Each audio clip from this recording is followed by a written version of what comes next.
guys, hello po, magandang gabi po, So guys, hindi ko na masabi. Pero nasa bunganga ko, hindi ko masabi-sabi. So eto mga guys, ay binili ko lang sa Watermark. Kung gusto nyo rin po neto sa pangbata nyo at mga anak nyo. Eto lang po, andito lang po yan. Yan. Punta po kayo sa Watermark, tapos may ano doon, tapos pasok po kayo doon, tapos makikita nyo yung mga ganyan, basta yan, tapos pasok po kayo doon, tapos hanapin nyo kutong, ganito, yan po, hanapin nyo po. So, ayan mga guys, maganda to para sa mga bata, para sa mga babies natin, pangpasulat natin. May kasama na po yan, chalk. Ito po yung chalk ko.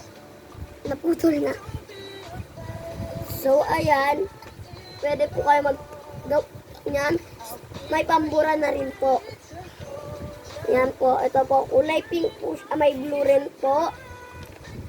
Tapos, may Elsa din po. And meron din pong, natin, guys. So,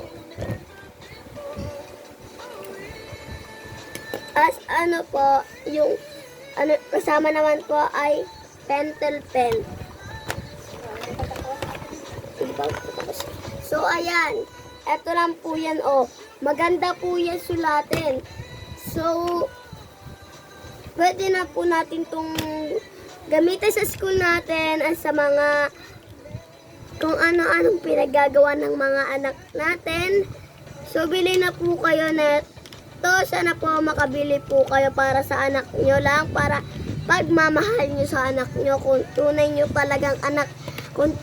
talagang mahal ang anak nyo. So, ayan. Bili na po kayo. Bye-bye!